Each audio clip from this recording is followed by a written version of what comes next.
Ça y est, on y est. Le 28 août aura lieu la dernière pleine lune de l'été et elle sera dans le signe du Poisson. Et elle ne va pas venir seule parce qu'il y aura en même temps une éclipse, non pas solaire cette fois-ci, mais lunaire. Alors ce qu'il faut déjà savoir, c'est parce que cette pleine lune est en Poisson, mais elle ne vient pas uniquement pour nous éclairer au niveau de nos émotions.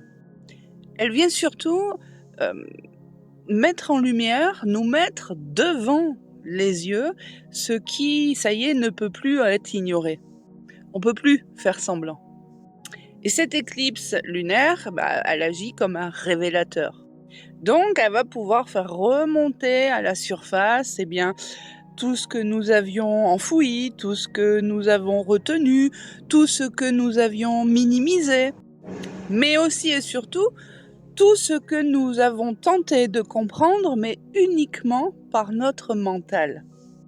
Alors, elle peut marquer ici une prise de conscience réelle ou l'aboutissement d'un processus, mais aussi et surtout la fin d'une manière de vivre, d'une manière de penser, d'une manière de réagir ou sur le fait que, comment je pourrais dire ça, sur nos attachements face à certaines situations.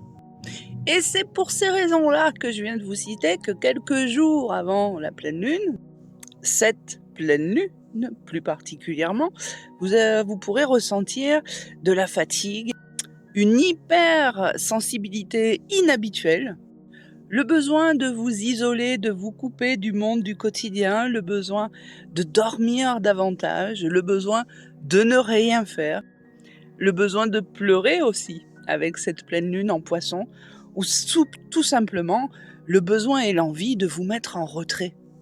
Alors vous pourrez avoir cette impression que des émotions revenaient sans raison apparente, mais beaucoup de choses au niveau émotionnel remontent à la surface.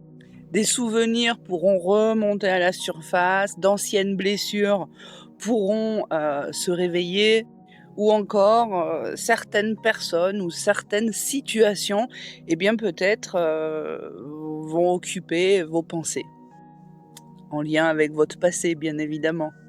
Mais il y a une chose à comprendre, vraiment d'essentiel, c'est que tout ça ne revient pas pour que ça recommence. Si toutes ces choses-là reviennent, c'est tout simplement pour qu'elles puissent être aujourd'hui regardées d'une façon différente, pour qu'elles puissent être comprises d'une façon différente, pour pouvoir être libérées. Et souvent, dans cette façon différente, la première chose qui vient, c'est la prise de recul. Parce que à partir du moment où on prend du recul sur ces choses-là, notre regard n'est plus du tout le même et on n'est plus du tout positionné sous le même angle. Et par conséquent, c'est plus le mental qui vient analyser ou réagir.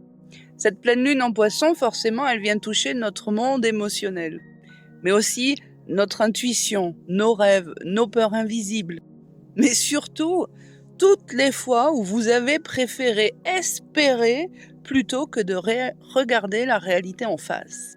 Alors peut-être que vous avez eu l'habitude de trop ressentir les autres, de comprendre leurs blessures, de trouver des excuses ou des prétextes à leur comportement.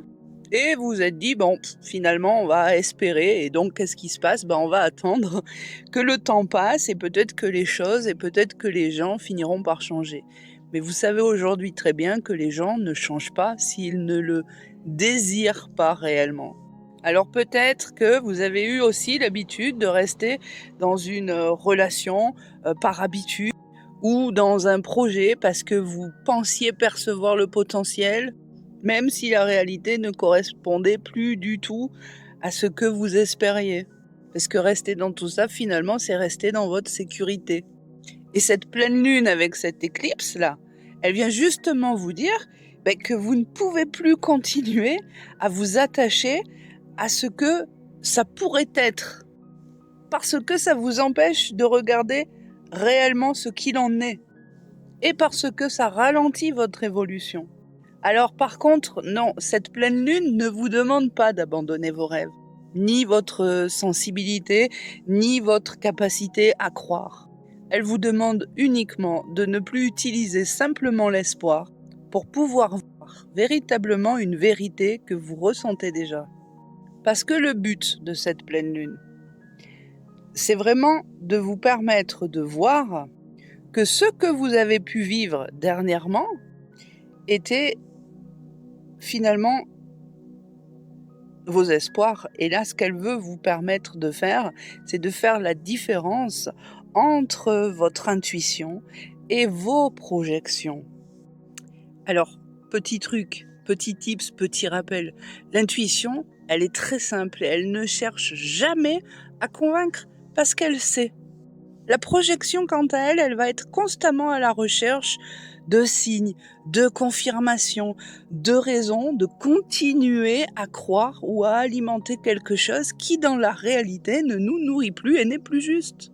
Donc cette éclipse sur cette pleine lune, elle peut venir créer ce qu'on appelle une forme de dévoilement, pour laisser la place à une vérité. Et donc, des illusions peuvent tomber.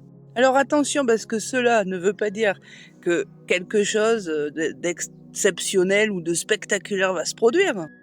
Pour un certain nombre d'entre vous, ça va être une prise de conscience et une évidence.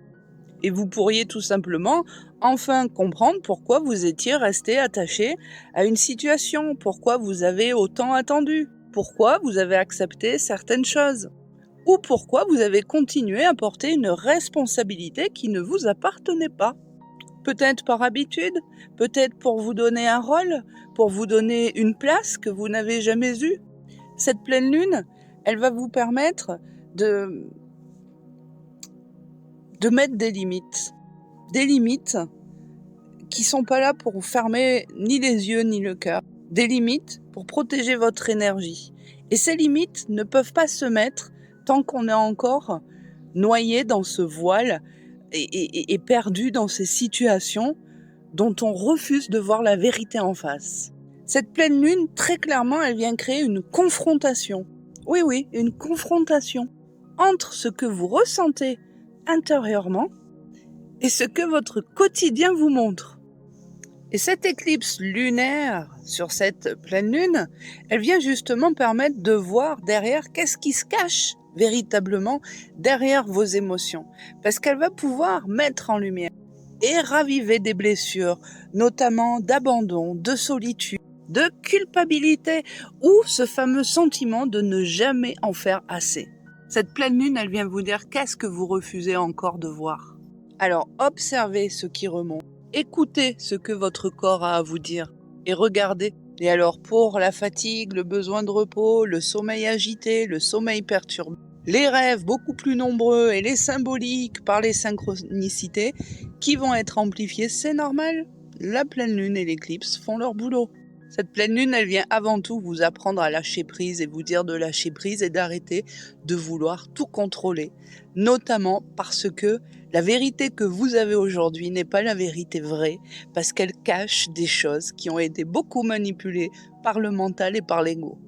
Et cette pleine lune pourra, pour certaines personnes, être très intense émotionnellement, parce que se voiler la face pour certaines personnes depuis autant d'années, oui, la révélation peut être quand même importante et nécessiter une période d'intégration avec beaucoup de fluidité et de douceur, en laissant le temps, après, lui aussi, faire les choses. Et encore une fois, certaines vérités ne viennent pas détruire vos rêves, elles viennent vous réaligner, même si c'est inconfortable.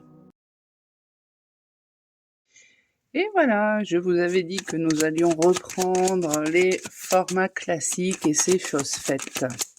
Beaucoup de choses en préparation, beaucoup de choses à vous annoncer, mais ça se fera en temps voulu et je vous communiquerai tout ça.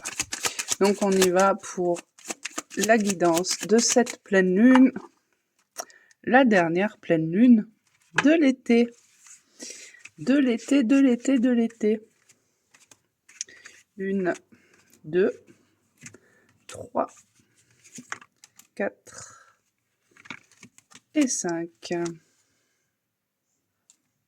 Allez, on y va.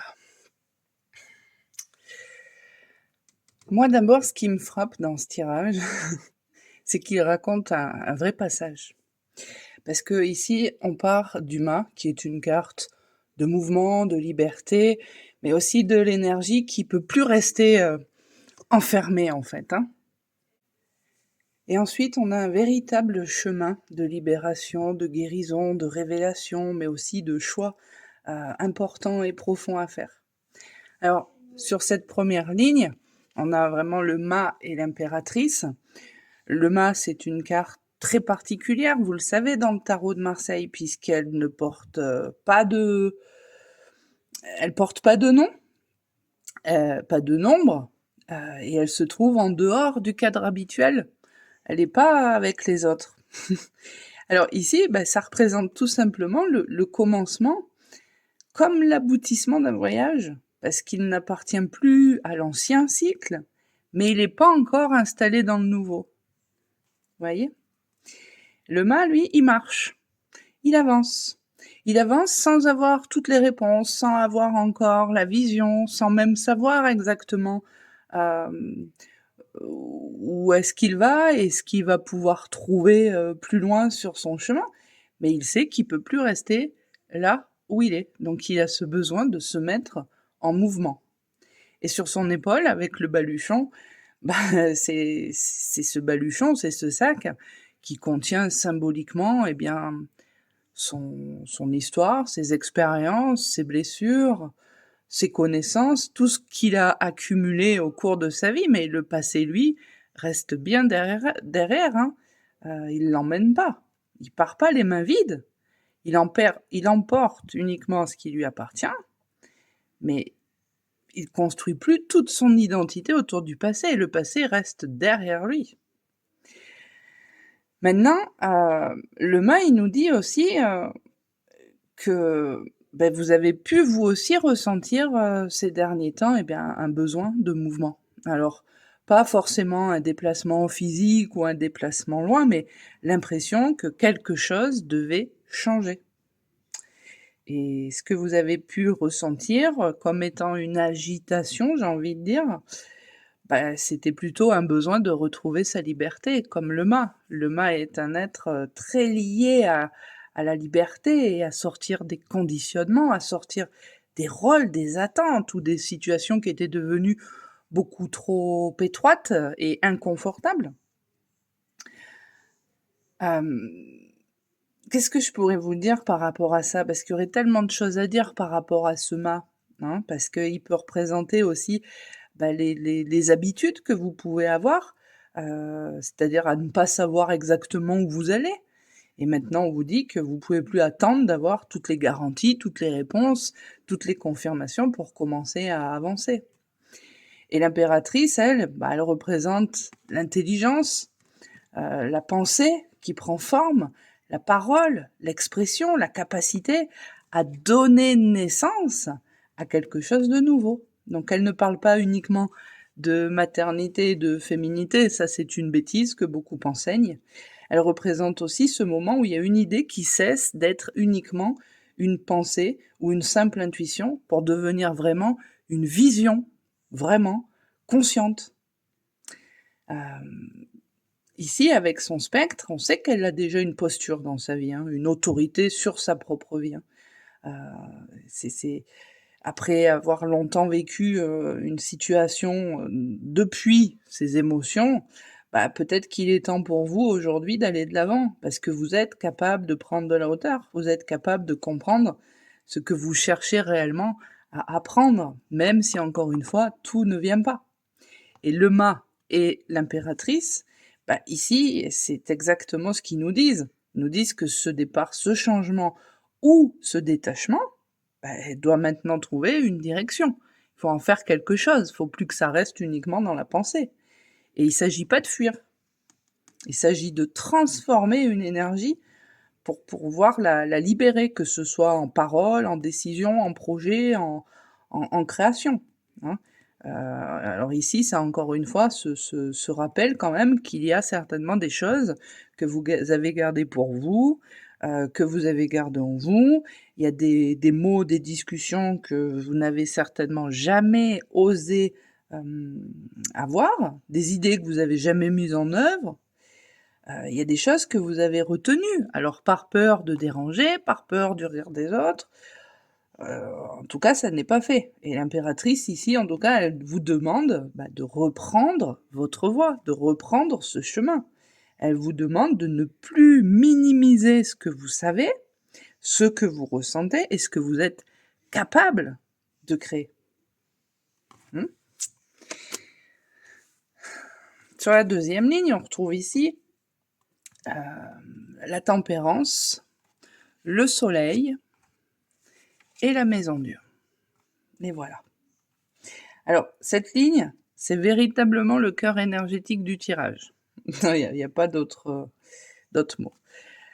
On va les faire dans l'ordre. La tempérance, c'est une lame de circulation, de guérison, de rééquilibrage. Il y a vraiment, ici, ce truc que rien n'est perdu, que l'énergie se déplace, se transforme, se retrouve, tout doucement parce qu'il y a une notion de patience, mais elle se retrouve dans quelque chose de beaucoup plus harmonieux, on va dire. Ici, on nous demande pas d'effacer le passé, hein. Ici, on nous demande d'en extraire, de récolter, de ne conserver que ce qui peut être compris, guéri ou qui peut être réutilisé pour notre propre évolution. Tout ce que vous avez vécu n'est pas forcément inutile, mais voilà, les périodes de confusion, de doute, les erreurs, les relations, les expériences difficiles, oui, elles vous ont épuisé, mais elles ont aussi participé à quelque chose de beaucoup plus profond, même si vous n'en connaissez encore pas pas tout. Maintenant, pour que cette énergie, elle puisse à nouveau circuler et se remettre en mouvement, pour pas rester bloquée, il faut qu'elle se débloque.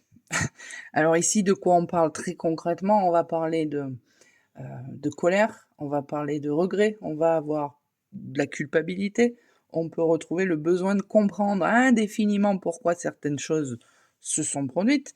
Mais là, on vous dit qu'on ne peut plus utiliser notre énergie pour essayer de modifier un passé qui a déjà eu lieu. Le passé, il faut le laisser maintenant. Il faut prendre que ce qu'on a à prendre et avancer, se mettre en mouvement. Parce que la tempérance, elle ne nous demande pas d'oublier, elle ne nous demande pas de renier, elle nous demande de laisser circuler, vraiment, la circulation. Il y a de la guérison émotionnelle aussi, hein, parce que au niveau de la communication, il y a vraiment des choses ici qui sont nécessaires. Et il y a une partie de vous qui veut peut-être partir, et il y en a une autre qui veut encore continuer à espérer. On en revient toujours dans ce truc d'espérance, d'espérer. Il y a besoin de temps aussi, besoin de temps pour pouvoir accepter ces choses qu'on n'avait pas vues, ces choses qu'on n'avait pas compris. Ici, ça vient vous mettre un petit peu les choses en face, ça vient vous mettre devant le nez beaucoup de contradictions, mais sans violence en fait. Parce qu'avant tout, la tempérance, elle nous parle d'une véritable transformation. Et cette transformation, elle se fait pas toujours dans la brutalité, j'ai envie de dire. Il y a des libérations qui nécessitent du temps, qui se font doucement, parce qu'elles ont besoin de temps pour pouvoir être acceptées. Et puis derrière, on a le soleil. Après le mouvement de guérison, on a quand même le soleil qui vient éclairer. Le soleil, il nous parle de vérité, il nous parle de chaleur, on l'a vu tout l'été. Il nous parle de reconnaissance.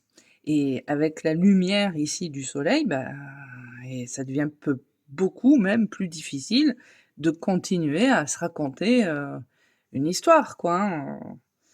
C'est parce que ça correspond plus à la vérité, hein. Donc se raconter des bobards, le soleil vient nous dire un petit peu, bah non, c'est bon maintenant. Hein. Là, c'est bon. Alors,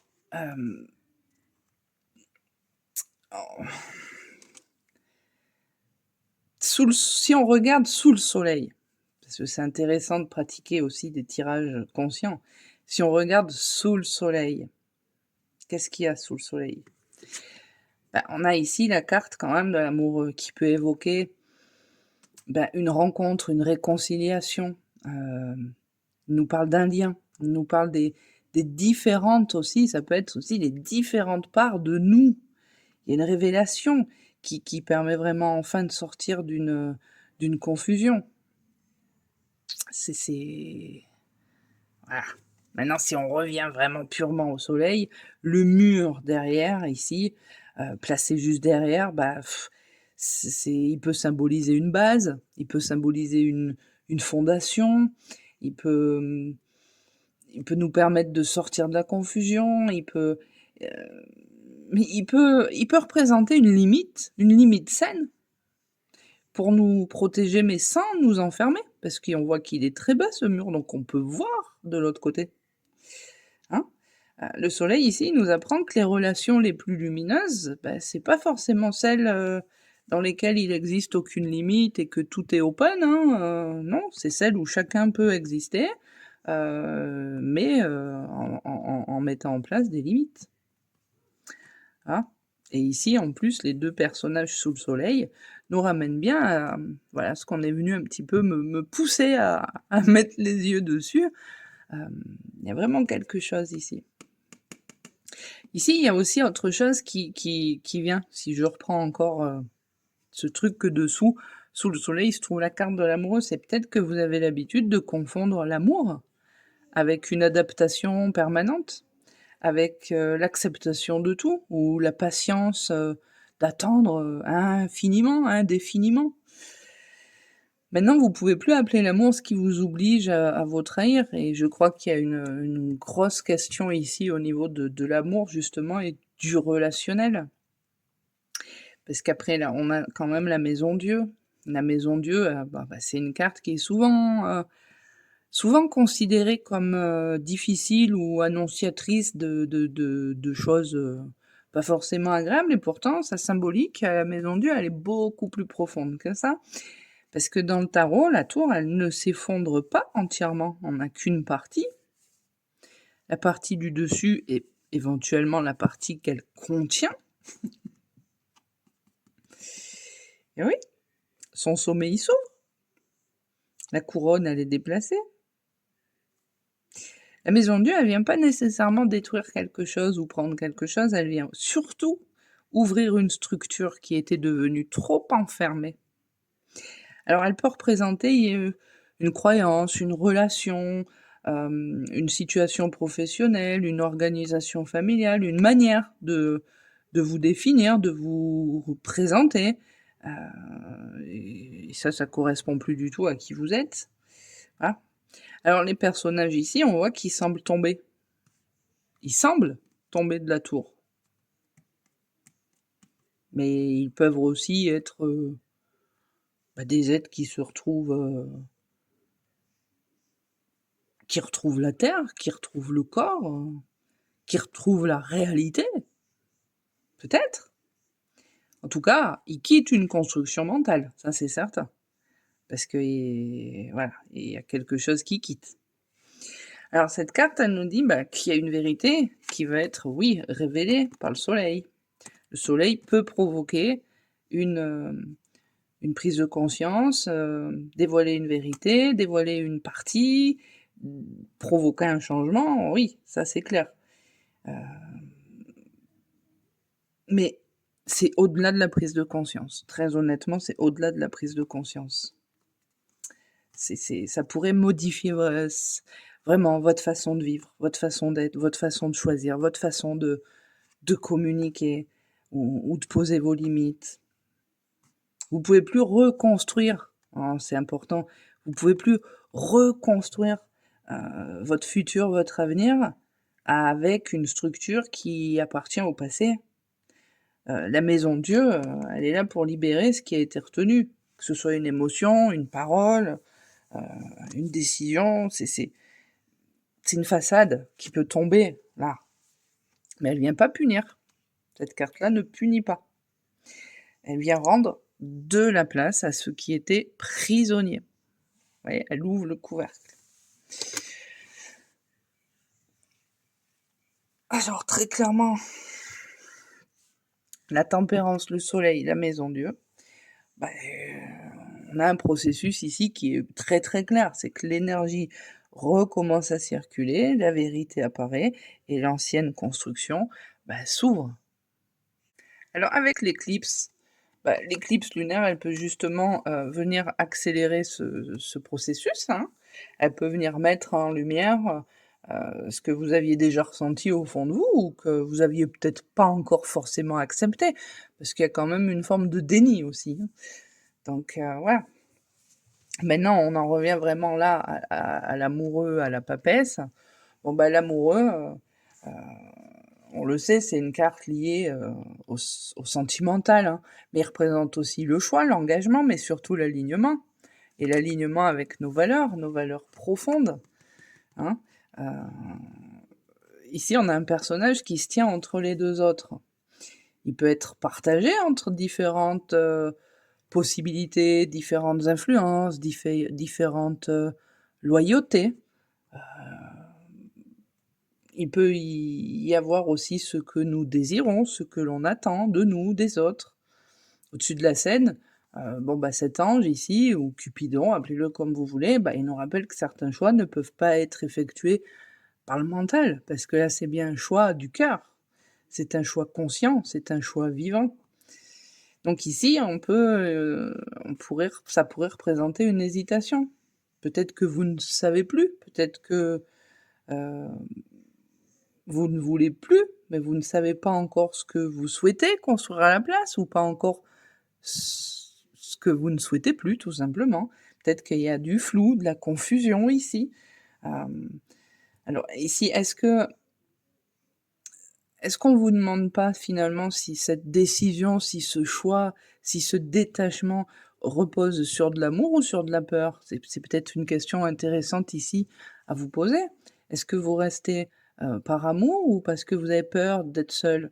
Est-ce que vous acceptez par générosité ou parce que vous craignez de décevoir? Est-ce que vous poursuivez un projet, une envie parce qu'il vous anime encore ou tout simplement parce que vous avez déjà beaucoup investi, que ce soit en temps, en argent, en investissement? L'amoureux, il vous place face à vos responsabilités, hein. Voilà, il suffit plus de dire que vous n'aviez pas le choix, parce que si, vous savez qu'il y a le choix et le choix, il revient à vous, hein. C'est vous qui décidez de ce qui vous convient ou de ce qui ne vous convient plus. Et juste à côté, on a la papesse. Voilà. Hein. Sa présence ici, à côté, elle modifie quand même beaucoup le message. Parce que la papesse, elle précipite rien. Elle observe, elle écoute, elle contient, elle laisse mûrir.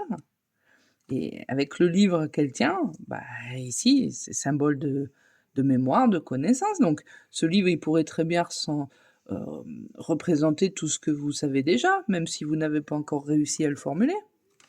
La princesse, elle cherche pas de réponse à l'extérieur. Elle sait que la vérité, elle doit venir de nous, de l'intérieur. Vous n'êtes pas obligé de prendre une décision dans la précipitation. Vous pouvez vous accorder un temps, mais pas un temps de divagation et de vacances et de festivités. Parce que là, ça demande un temps de silence, et du vrai silence, et de la solitude vraie pour pouvoir entendre ce qui se joue à l'intérieur. La papesse, elle fait que vous rappeler ce que vous savez déjà. Ah. Oui, ça reflète très très bien, de toute façon, ce qui est en train de se jouer avec,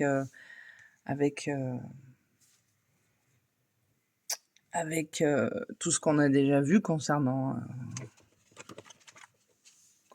la Lune. C'est que là, il y a une décision à prendre, il y a un détachement à avoir, il y a quand même quelque chose à faire.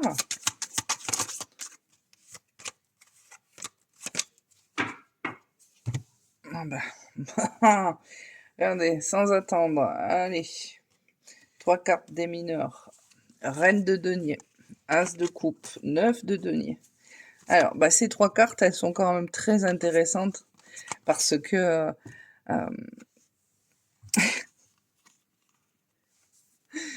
parce qu'elles montrent ce que tout le processus peut produire, c'est-à-dire tout ce à quoi vous mènera ce processus. Ah. La reine de denier, c'est une énergie qui est ancrée, qui est consciente, qui est capable de prendre soin de ce qu'elle possède. Le denier, il représente vraiment la matière, le corps, le travail, les ressources, l'argent, tout ce qui doit être construit dans la réalité. Et la reine, elle ne méprise pas la matière. Elle comprend que l'intuition doit aussi s'incarner dans des actes, dans une organisation, dans une sécurité. Elle vous demande de revenir à vous. L'as de coupe, c'est vraiment l'ouverture émotionnelle, mais aussi spirituelle. Alors, très souvent dans le tarot de Marseille, la coupe, elle ressemble presque à un temple. Vous voyez, une demeure intérieure, un refuge intérieur. C'est un espace sacré. Voilà. Donc ici, ça devient particulièrement très très fort, surtout après la maison Dieu. Parce que l'as de coupe, il révèle le nouvel espace intérieur. Vous voyez, on a enlevé le couvercle, on a détruit quelque chose, mais on a reconstruit quelque chose d'autre ici. Il y a quand même, voilà, c'est quand même ici très très fort. On a l'ancienne structure, le nouvel espace. Le cœur, il peut vraiment s'ouvrir. Il peut s'ouvrir autrement. Il s'agit plus ici d'aimer en se perdant. Il s'agit plus d'aimer à partir d'un espace pourri. Cette carte, elle peut annoncer un renouveau émotionnel aussi, une guérison émotionnelle, nouvelle relation, un projet, une nouvelle manière de recevoir. La coupe, elle parle pas uniquement de ce que vous donnez, elle parle aussi de ce que vous recevez et de ce que vous êtes capable de recevoir. C'est ça le truc. Est-ce que vous êtes réellement prêt à recevoir? Est-ce que vous êtes réellement prêt à recevoir des choses saines? Ou est-ce que vous êtes encore occupé à maintenir une situation qui n'est pas la bonne? Voilà, qui n'est pas la bonne et qui vous éloigne de cette capacité à recevoir.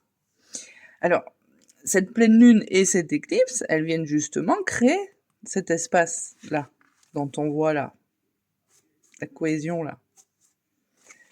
Ça, c'est chouette, hein? Avec la reine de denier, bah, très clairement ici, on est vraiment sur quelque chose de concret, hein, de stable, avec beaucoup de valeurs, notamment tout ce qui est en lien avec vos valeurs personnelles, avec la réalisation des choses, avec la maturité qui est là. Voilà, le 9 de denier, bah, très clairement, le 9 de denier, il nous montre l'abondance. Et il nous montre surtout le fait que cette abondance, elle viendra pas uniquement de ce que l'on va attirer, mais elle viendra aussi de ce qu'on va enfin cesser de jeter comme ça par les fenêtres, de gaspiller, que ce soit votre temps, votre énergie, vos compétences. C'est arrivé un moment, faut arrêter. Parce que tout ça, c'est comme si vous vous leviez le matin, que vous ouvriez les fenêtres et que vous jetiez votre énergie. Tiens, j'en ai pas besoin. Allez, on jette. Cette carte, elle nous parle aussi d'une autonomie qui est retrouvée. Donc si on reprend vraiment tout ce tirage dans son ensemble, hein, tel qu'il est dans son ensemble, avec ces mineurs ici, bon bah le message, il est extrêmement cohérent. C'est que le mât nous fait sortir de l'ancien chemin. L'impératrice, elle nous redonne en tout cas une voie, une capacité. Avec la tempérance qui remet l'énergie en circulation, le soleil qui révèle la vérité, la maison Dieu qui ouvre une structure qui ne pouvait plus nous permettre l'évolution, cet amoureux qui nous replace devant un choix, et cette papesse qui nous demande d'écouter la réponse qui existe déjà en nous, la reine de denier ici qui nous apprend à protéger notre valeur, l'as de coupe qui rouvre notre cœur et le 9 de denier qui nous conduit vers une forme de stabilité beaucoup plus consciente, cette pleine lune, elle ne vient pas simplement provoquer une libération émotionnelle, comprenez-le. Elle vient véritablement vous faire passer d'une liberté encore incertaine à une liberté capable de créer quelque chose de réel. Ah. Vous perdez pas la structure dans laquelle vous ne pouviez plus évoluer. Ce tirage nous dit qu'après l'ouverture, après la vérité, après le choix, ben, il y a quelque chose de plus juste qui se construit, qui peut être construit.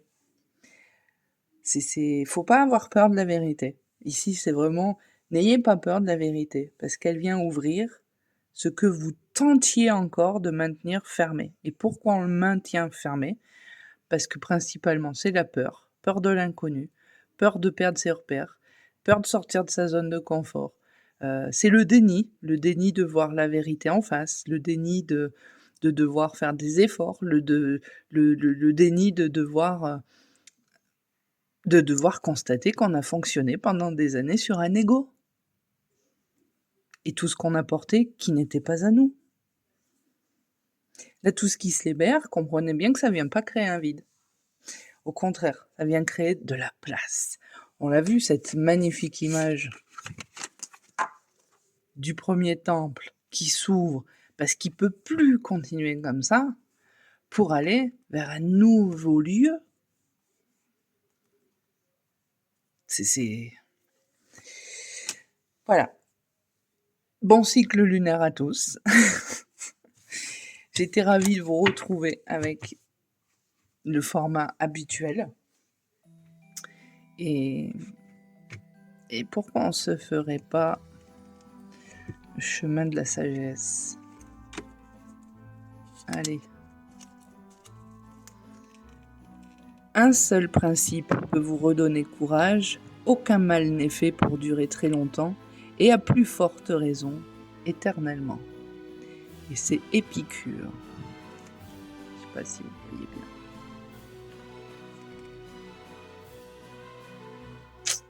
À bientôt!